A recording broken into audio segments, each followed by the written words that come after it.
Today, Israelis have been marking this grim milestone as the government resumes its military offensive in the enclave, all while Israeli hostages remain in Gaza. Families of hostages and former hostages themselves have been speaking out, directing their anger squarely at Netanyahu. Take a listen. This must end, and it can end now, because all of them, all of the hostages, the living and the dead, all are here, just one decision away. I call on the government of Israel and its head, the Prime Minister. President Trump opened the door. Idan Alexander walked through it to freedom. And that door must remain open until everyone, until the last of them walks through it. Mr. Prime Minister, an entire nation looks to you and wonders, has your value system been disrupted? Prime Minister, on October 7th, the basic contract between the state and its citizens were broken. You failed that day, and you have been failing for 600 days. You are failing in your refusal to do one thing that will bring them all back: declare an end to the war. I'd like to bring in France 24's correspondent in Jerusalem, Noga Tarnopolsky, and our international affairs commentator, Douglas Herbert. Noga, I want to start with you. What is the mood like where you are as the country marks this very, very grim milestone? Right. Delano, the mood is very tense, I would say, today in Israel. Prime Minister Netanyahu testified at his own corruption trial today, and that kind of went into the background behind a very intense day of protests, of accusations back and forth. Israelis woke up to nationwide rallies against the government and against the war, and 4 hostage releases starting at 6:29 in the morning to mark the exact moment of the Hamas attack on October 7th, 2023. And right now, towards the end of the day, as we speak, Netanyahu finds himself in the Knesset plenum facing a vote of no confidence, which has no chance of succeeding, but nonetheless a no confidence motion that he's been forced to respond to harsh accusations by the opposition, whose headline for this particular vote this afternoon is "The most failed government in Israeli history." Let me bring in France 24's Douglas Herbert. Doug, it's been 600 days. Yeah. In the past few weeks, we have seen Europe slowly starting to shift its rhetoric vis-a-vis Israel. Most recently, Germany as well, Israel's staunchest ally, given the history. We have seen a shift under the new chancellor. It's coming. It's been late, but it's coming nevertheless. Is that going to get anything on the ground to change in Gaza, for instance, when it comes to humanitarian aid? Well, obviously, that remains to be seen. A phrase I hate to use, but it really does. I would say unlikely to bend Netanyahu's will or posture, simply because, recent events suggest that, given the choice in recent days and weeks and months, Netanyahu has chosen the side of his far-right coalition, the most radical, far-right, ultra-conservative, ultra-nationalist coalition in Israel's history. He has chosen that over the criticisms. Remember, your friends are the ones often who are most open to criticizing you. Those are your true friends.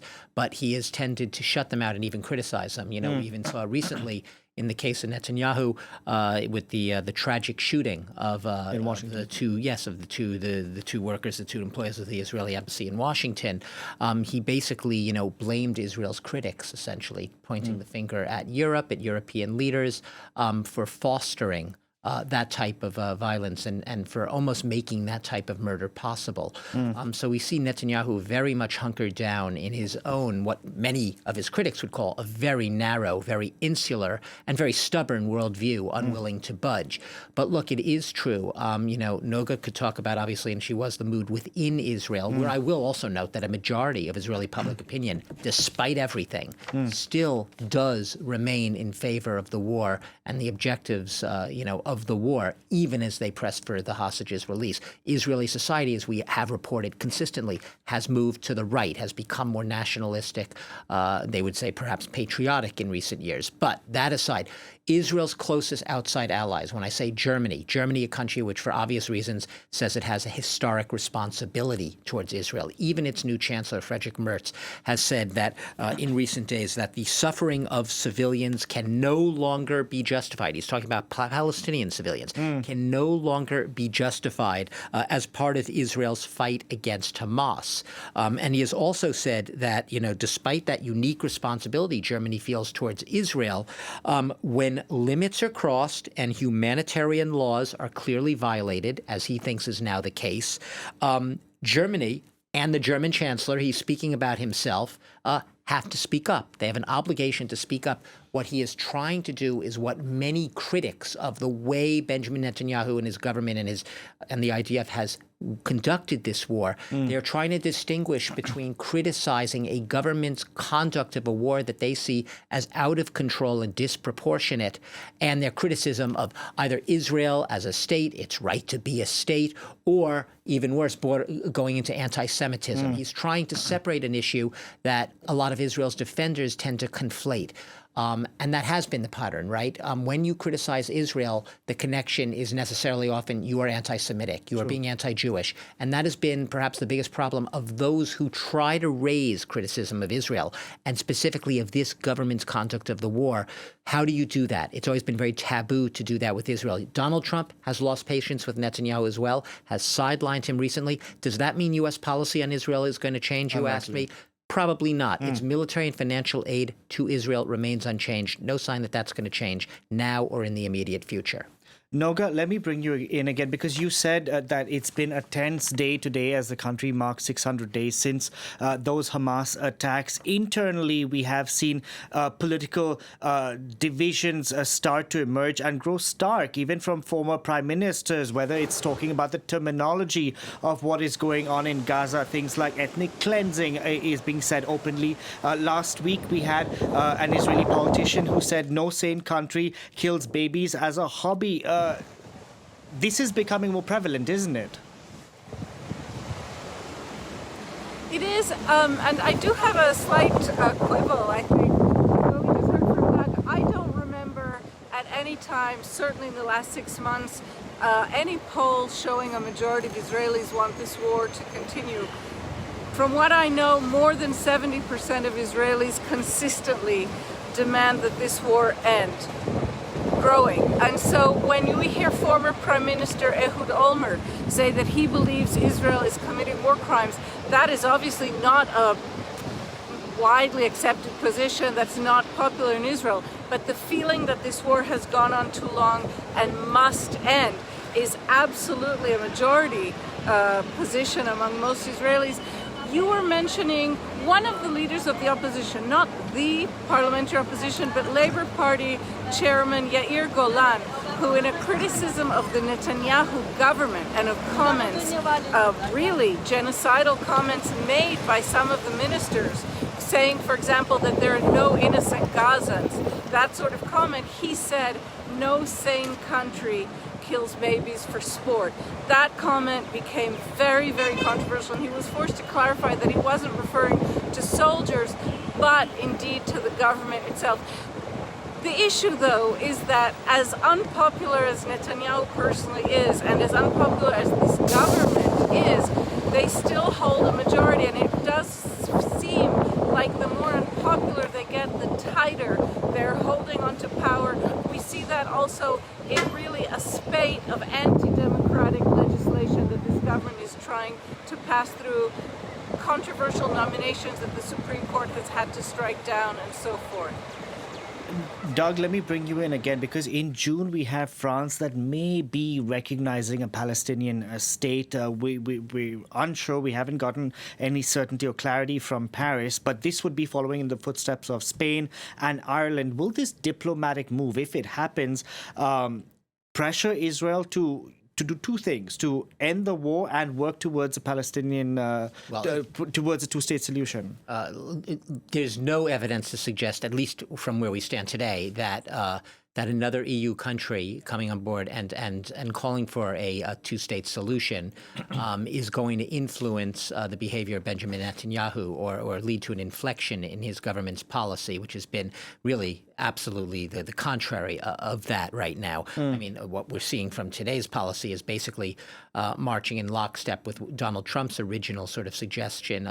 Gaza's a demolition site, expel those Palestinians. And the Israeli policy effectively now seems to be aimed at, moving them to what Israel would call a safe zone, a buffer zone in the south where they could get aid, perhaps as a stepping stone, a prelude to expelling them from the country. So, yeah, it's true that more and more European countries are looking at ways to try to ramp up the pressure, to harden the tone. Yes, to go back to the idea that was once very prevalent of, publicly calling for a two-state solution, but that doesn't seem to be something that's going to have an immediate effect. I mean, let's remember the EU is also right now taking tentative steps to reconsider, to reevaluate what's called that EU-Israeli Association Agreement. Yeah. It's an agreement that basically governs both trade and political ties between the European Union and Israel.